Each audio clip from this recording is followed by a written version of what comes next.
Welcome to Girls Love Diaries, because every heart has a story. Pretend to be my girlfriend for 3 months. Akala ni Ariana simpleng trabaho lang iyon.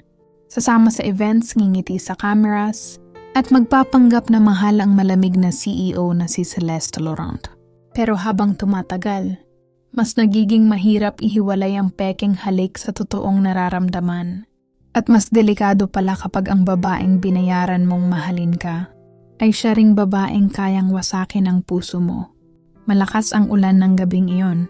Basang-basa si Ariana habang nagmamadaling tumakbo papasok sa isang mamahaling hotel. Mahigpit niyang hawak ang sketchbook sa dibdib habang hingal na hingal. Late na ako, patay. Temporary event staff lang siya roon. Kailangan niya ng extra income para makatulong sa hospital bills ng kapatid niya. Pagpasok niya sa grand ballroom, halos mawalan siya ng hininga. Crystal chandeliers, mamahaling dresses, mga taong mukhang hindi problema ang pera. Pakiramdam niya hindi siya bagay doon. Miss, drinks table ka, utos ng supervisor. Ah, yes po. Tahimik siyang nagtrabaho buong gabi hanggang sa may biglang bumunggo sa kanya. Natapon ng wine. Diretso sa itim na mamahaling suit ng isang babae. Napatigil ang buong paligid. OMG! Patay siya. Dahan-dahang tumingala si Ariana at doon niya unang nakita si Celeste Laurent. Napakaganda nito. Matalimang tingin. Tahimik pero nakakatakot. I'm sorry. Tumahimik ang lahat. Naghihintay ng pagsabog ng galit ng CEO. Pero imbes na sumigaw, malamig lang nagsalita si Celeste. What's your name? Ariana. Ilang segundo siyang tinitigan ni Celeste na parang may iniisip. Then suddenly, come with me. Huh? Dinala siya nito sa private lounge ng hotel. Nanginginig pa si Ariana habang nakatayo sa harap ng pinakamakapangyarihang babae na nakita niya. Then Celeste crossed her legs elegantly. I need a girlfriend. Excuse me? A fake one. Nanlaki mata ni Ariana. Ipinaliwanag ni Celeste na sunod-sunod ang issue tungkol sa kaniyang personal life. Gusto ng investors at media na makita siyang stable para matapos ang rumors. At bakit ako? You look honest. Ha? I'll pay you. Tahimik na inilapag ni Celeste ang check sa mesa. Halos mawalan ng kulay si Ariana nang makita ang amount. Sobrang laki nito. 3 months. Attend events with me. Pretend to love me. Hindi makapagsalita si Ariana. Kailangan niya ng pera. Pero hindi niya alam na ang simpleng deal na iyon ang sisira sa tahimik niyang buhay. Kinabukasan, nasa pinakamataas na floor si Ariana ng Laurent Corporation. Hindi pa rin siya makapaniwala. Ang laki naman ng building na to. Pagbukas ng elevator, agad siyang sinalubong ng assistant ni Celeste. You must be Ariana. Ngumiti ito ng bahagya. I'm Monique. Good luck. Kakailanganin mo. Haha? Pagpasok niya sa office, agad niyang nakita si Celeste na naabalang nagbabasa ng documents. Hindi man lang ito tumingin. You're late. 2 minutes. Traffic kaya. Excuses waste time. Napangiwi si Ariana. Ang sungit naman. I heard that. Ay, first time yata ni Celeste na may sumasagot sa kanya ng ganon. Napatingin ito kay Ariana ng diretsyo at doon napansin ni Ariana kung gaano ito kaganda sa malapitan. Masyadong maganda. Dangerously beautiful. Read the contract. Umupo si Ariana habang binabasa ang napakahabang fake relationship agreement. Rules. No real feelings involved. No dating other people during contract. Always prioritize public image. Never embarrass the CEO. Teka lang. Napataas kilay niya. Bakit parang kasal na to? For legal safety. Grabe ka. Tahimik si Celeste bago ito muling nagsalita. One more thing. Lumapit ito. Sobrang lapit. Biglang bumilis tibok ng puso ni Ariana. In public, bulong ni Celeste, you must act like you're in love with me. At bago pa makapag-react si Ariana, hinawakan ni Celeste ang baba niya. Start practicing. Well, wait. Then Celeste smirked for the first time. At doon nagsimula ang pinakamapanganib na kontrata sa buhay ni Ariana. 3 araw matapos pirmahan ni Ariana ang kontrata, agad siyang isinama ni Celeste sa unang public event nila, isang charity gala. At sa sobrang mahal ng venue, pakiramdam ni Ariana kahit paghinga niya may bayad. Hindi ba pwedeng tumakas na lang ako? Bulong niya habang inaayos ni Monique ang dress niya. No, diretsong sagot ni Celeste mula sa couch. Napatingin si Ariana. Nakaitim na gown si Celeste. Eleganteng nakaangat ang baba habang nagbabasa ng business emails na parang walang effort maging sobrang ganda. Grabe! Mahina niyang nasabi. What? Wala.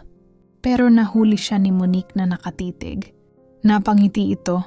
Careful, Ariana. Delikado ma-fall sa boss ko. Ha? Hindi no. Pagdating nila sa event, sunod-sunod agad ang camera flashes. CO Celeste! Over here! Is this your new girlfriend? Naniga si Ariana. Hindi siya sanay sa ganong attention. Pero biglang naramdaman niya ang kamay ni Celeste na marahang humawak sa baywang niya. Relax, bulong nito. Smile. At ewan niya kung bakit, pero biglang kumalma siya. Pagpasok nila sa ballroom, halos lahat napapatingin sa kanila. She's beautiful. First time may pinakilala si Celeste. Akala ko never siya magde-date. Habang naglalakad sila, mas lalo lang kinakabahan si Ariana. Hanggang sa mata niya, napunta sa isang babae sa dulo ng hall. Nakatingin ito kay Celeste na parang may galit. At halatang may history sila. Lumapit ang babae. Red lipstick. Sharp eyes. Dangerous smile. Well, ngumiti ito ng pilit. So this is the famous girlfriend. Malamig expression ni Celeste. Vivian. Biglang sumikip hangin sa paligid. Napatingin si Ariana sa kanilang dalawa. At doon niya na-realize, ito yata ang ex. Cute, sabi ni Vivian habang sinusukat si Ariana mula ulo hanggang paa. But she's not your type. Tahimik si Celeste. Ano bang type niya? Inosenteng tanong ni Ariana. Halos mabulunan si Monique sa gilid. Ngumiti si Vivian. Powerful women. Ay, napahiya si Ariana. Siyempre, ano bang ginagawa niya rito? Simpleng cafe worker lang siya. Hindi niya napansin na unti-unting bumigat expression ni Celeste. She's exactly my type, malamig nitong sabi. Napatigil si Vivian, pati si Ariana. Then, biglang hinila ni Celeste si Ariana palapit. At sa harap ng lahat, marahan nitong inayos ang hibla ng buhok niya sa tenga. A simple gesture, pero sobrang gentle. Excuse us, sabi ni Celeste bago siya ilayo. Pagdating nila sa balcony, saka lang nakahinga si Ariana. What was that? You were nervous. Kasi naman ex mo pala yun. Tahimik si Celeste.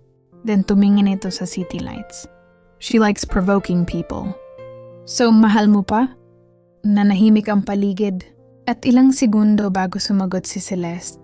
No. Mabilis ang sagot. Masyadong mabilis.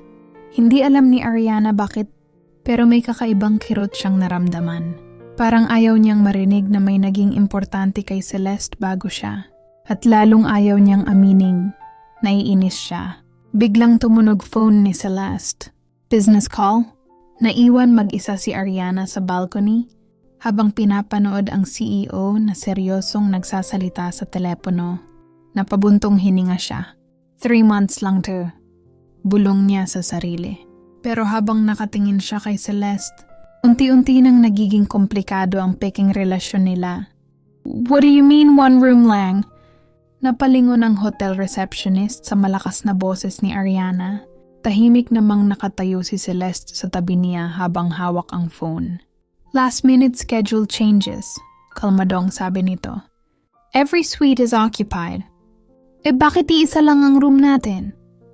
Because, walang emosyon na sagot ni Celeste. People think we're dating. Namula si Ariana. Business trip yun sa ibang city para sa malaking fashion conference. 2 araw silang magkasama.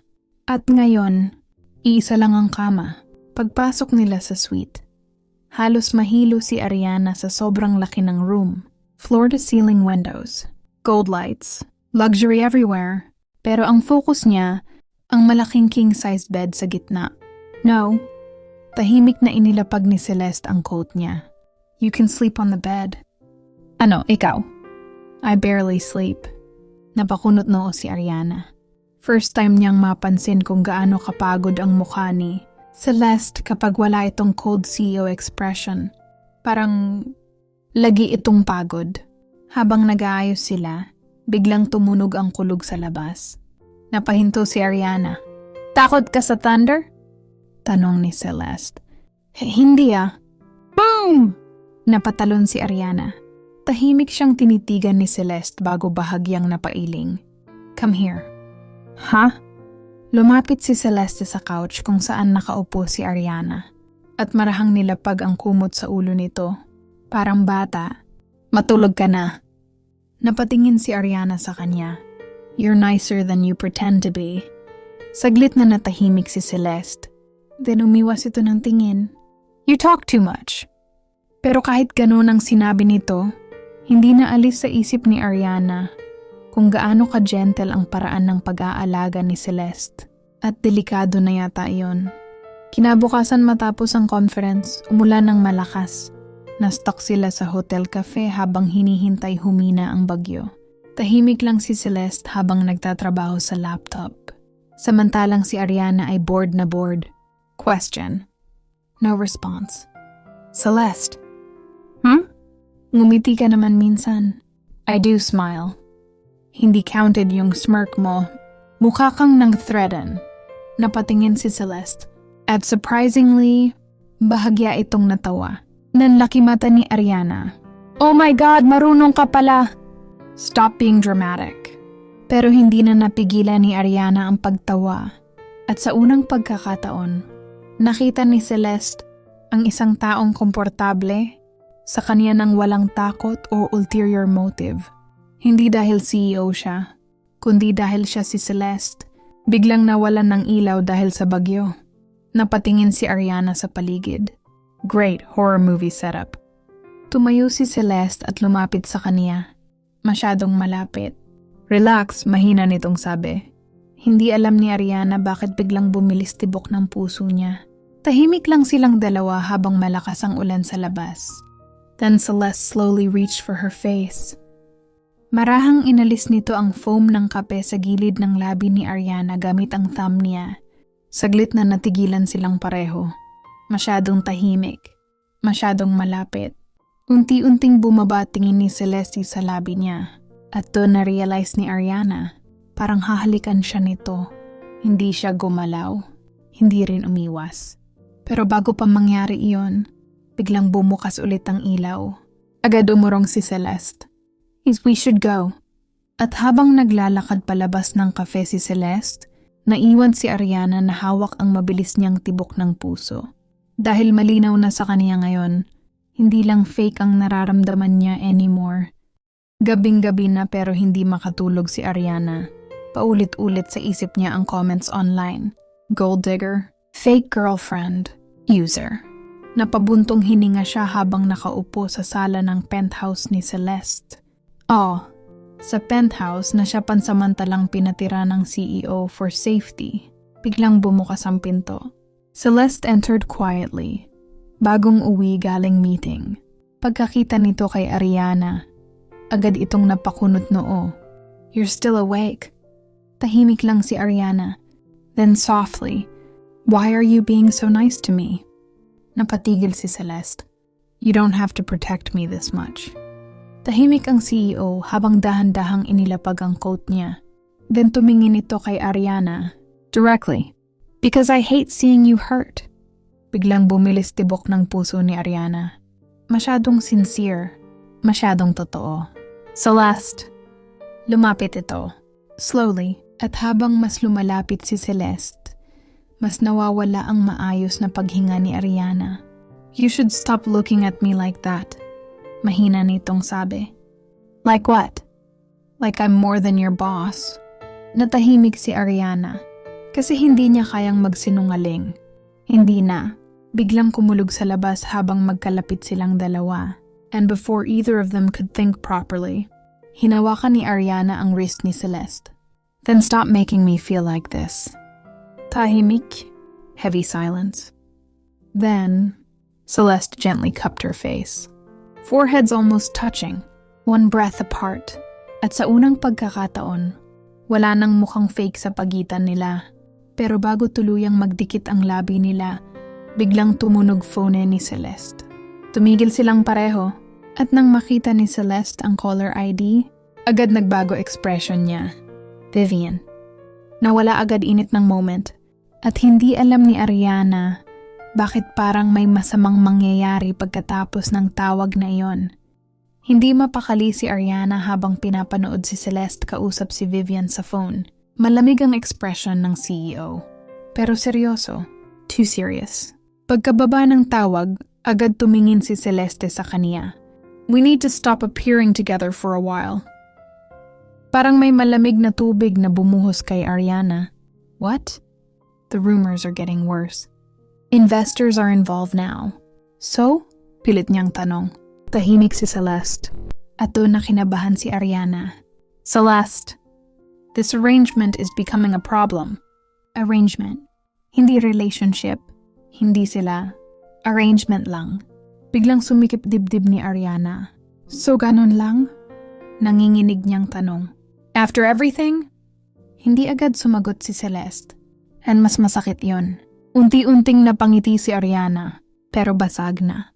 I knew it. Ariana? No, it's fine. Umiling siya habang pinipigilan umiyak. Fake lang naman talaga tayo, diba? Halos hindi makagalaw si Celeste habang pinapanood siyang umatras.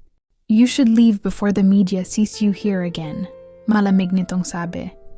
At iyon ang tuluyang dumurog kay Ariana. Hindi niya alam na ganun pala kasakit marinig ang taong mahal mo. Itaboy ka, kahit hindi naman naging kayo to begin with. Kinabukasan, umalis si Ariana sa penthouse nang walang paalam. Tahimik, parang hindi siya naging parte ng buhay ni Celeste. At ilang araw matapos yon, kumalat online ang balitang hiwalay na ang dalawa, habang si Celeste naman, mas lalo lang naging malamig. Mas tahimik, mas walang emosyon. Pero gabi-gabi pa rin siyang natutulala sa bakanting side ng kama kung saan dating natutulog si Ariana. At doon niya na-realize ang pinakamasakit na katotohanan. Too late na pala nang maintindihan niyang totoo na ang nararamdaman niya. 3 buwan matapos ang kontrata. Hindi na muling nakita ni Ariana si Celeste. Tinanggap niya na rin na baka hanggang dun lang talaga sila. Masakit. Pero kailangan niyang mag-move on. Hanggang sa isang gabing pauwi siya galing trabaho, nakita niya si Celeste. Nakatayo ito sa labas ng cafe niya, tahimik, mas payat, at mukhang pagod na pagod. Napatigil si Ariana. Ganon din si Celeste. Parang parehong hindi alam paano magsisimula ulit. Then slowly, lumapit si Celeste. I tried to stay away. Mahina ang boses nito, but every day without you felt worse. Nanginginig dibdib ni Ariana habang nakatingin dito. You hurt me. I know. And you let me go. Tahimik na yumuko si Celeste. For the first time. Mukhang hindi CEO ang nasa harap niya, kundi isang babaeng takot mawalan ng taong mahal niya. I thought protecting you meant leaving you. Mahina nitong sabi. And now? Mabagal huminga si Celeste bago direktang tumingin sa kanya. Now I think losing you hurts more. Natahimik si Ariana. Sobrang tahimik. Parang parehong naghihintay kung may second chance pa ba. Pero minsan, kahit mahal niyo ang isa't isa, hindi ibig sabihin nun maayos pa lahat. Unti-unting umatras si Ariana. At doon unang nakita ni Celeste ang luha sa mga mata niya. I loved you for real. Nanginginig niyang sabi. Then she smiled sadly. But maybe we met at the wrong time. At pagkatapos nun, dumaan si Ariana sa tabi ni Celeste. Hindi siya pinigilan ng CEO. Hindi dahil ayaw niya, kundi dahil alam niyang siya, mismo ang dahilan bakit nawala ang babaeng pinakamahal niya. At habang papalayo si Ariana, unang beses na naramdaman ni Celeste Laurent na kahit gaano kakayaman, may mga taong hindi mo mababayaran para manatili. Ang relasyon na nagsimula sa kontrata, natapos sa totoong sakit. Akala nila kaya nilang kontrolin ang feelings, na kayang paghiwalayin ang fake at real. Pero sa bawat tingin, sa bawat hawak, sa bawat halos halikan, unti-unti silang nahulog. At minsan pala, ang pinakamasakit na klase ng pag-ibig ay yung dumating ng totoo na ang nararamdaman nyo, pero huli na ang lahat. Don't forget to like, share, and subscribe. Kung nagustuhan mo ang kwento nato, suportahan mo ang channel na ito para sa mas marami pang woman love stories sa Tagalog. I-click ang subscribe button at pindutin ang notification bell para hindi mo ma-miss ang susunod pang mga kwento na puno ng kilig, drama, at totoong pag-ibig. Ang bawat like, share at comment mo ay malaking tulong para makagawa pa kami ng mas maraming kwento na magbibigay inspirasyon at representasyon sa WLW community. Maraming salamat sa pakikinig